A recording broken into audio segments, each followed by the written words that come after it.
calculator you believe is superior, and please explain why. This is a tough one. No. I have my trusty TI-83 Plus, but I have to go with the TI-84 just because it's more aesthetically pleasing. You got someone against the TI-84? TI-89. Yeah. Take it easy, take it easy. Getting a little fancy over there. Thank you. All right, next up we have Jennifer Rowe. All right, Jen. What is your dream job? My dream job is to design hardware for computers or cameras for processing or video capturing. You should spend some time in auto. And if there were ever to be a fight between MacGyver, Bill Nye, or Chuck Norris, and Chuck Norris, I mean, who would win? Chuck Norris and who? Clearly, Bill Nye would win. I mean, you can't love him.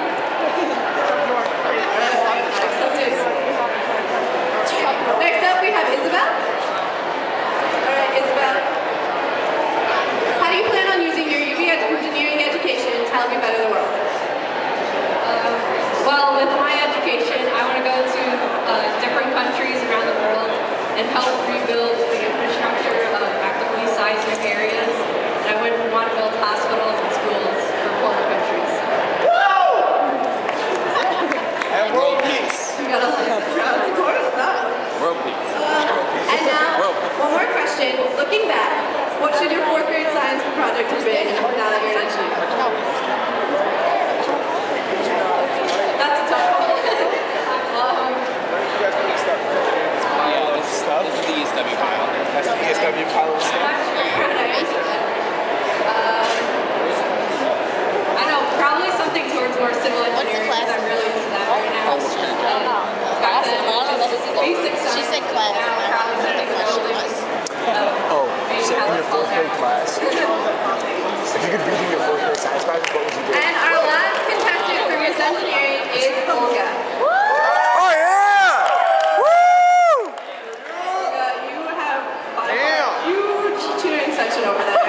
Yeah! I think that they would like to know, where do you see yourself in 5 years? 5 years. Well, my biggest dream is to travel, and I would love to go to Africa, and because I'm a chemical engineer, I would like to do something with water, and so help with clean water resources, or just something that can make someone's life better. Yeah! Woo! And now that you've seen all those great looking engineers back there and how good they dance, what would your pickup line be if you were trying to pick up with the future Mr. Engineer? I wish I was your derivative so I can like hand you to your first. Oh yeah! Woo!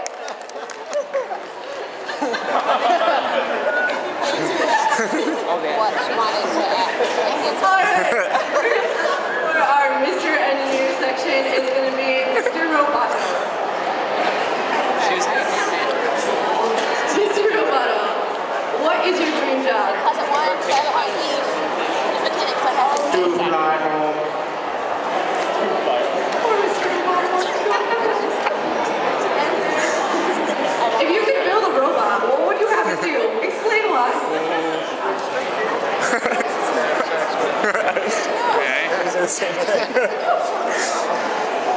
Does not compute. Alright, that's a good answer. Come back.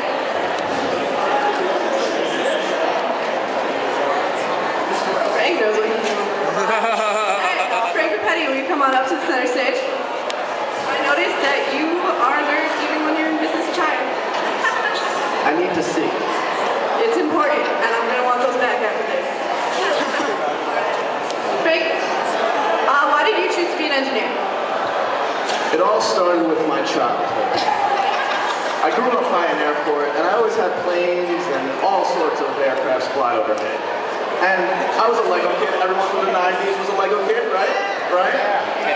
So, put two and two together and you got an aerospace engineer. You can use so much more with an Come on! And then, five. Yes, yes.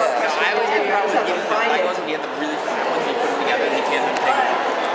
If you could have any superpower, what would it be? And what device would you engineer to make that superpower possible? If there's one thing I've learned from engineering, it's that a free body diagram can answer any question. Hold on one second. Oh, goodness. Well, most people would say flying, and I think that's silly because with any power, you could modify it to where you make yourself fly. So I would pick the ability to manipulate fire and have the fire aim down to overcome the force of gravity. So you have the force of gravity. You have the force of gravity going down, and you have to put a force up to keep yourself in the air. To elevate yourself. Thanks, Dad. So I would pick fire, and that would make me fly, because everyone wants to fly, let's be honest. And how I would manipulate it, well, we've been manipulating fire for years, thousands of years, so that would be cake. Just kind of have some kind of propane device aimed down, going up. Good job. I hope you work out. Thank you. You're welcome. Yeah, right. My first question. 3:30. Alright. And next up we have Steven instead. Alright, Steven.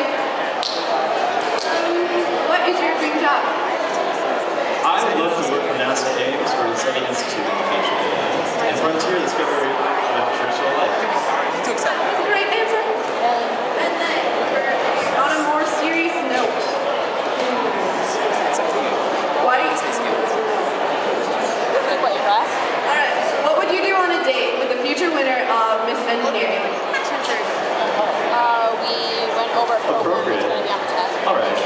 Well, I'm a sucker for astronomy, so I'm going to handle it picnic under the stars It was like a during a meteor shower. I don't know. I really think that's I think all the Miss Engineering tests are ready for that. And then finally, we're going to bring Dan up to answer his interview questions.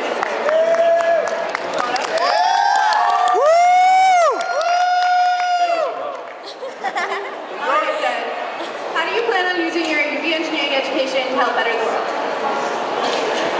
I plan on taking my degree here as a mechanical engineer and applying it to the world of sustainable technologies. I want to reduce our dependency on foreign oil.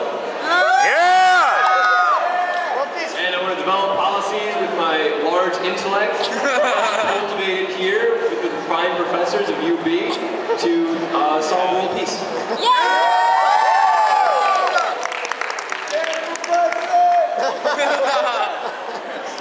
Alright, and now, imagine that someone has fired a cannon off the roof of a building and it is estimated to land in exactly 10 seconds. Ignoring air friction, taking G equals 9.8 meters per second squared and using 330 meters per second at the speed of sound. The expected trajectory of the cannon is expected to land directly on your head. If this is true, at what velocity would you run, in what direction, and what sound would you be making? Please demonstrate.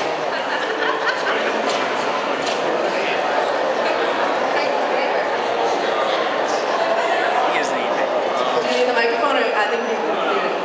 I'll back up.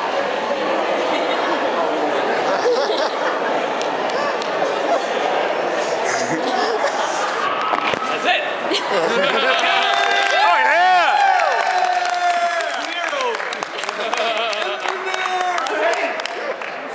Impressive.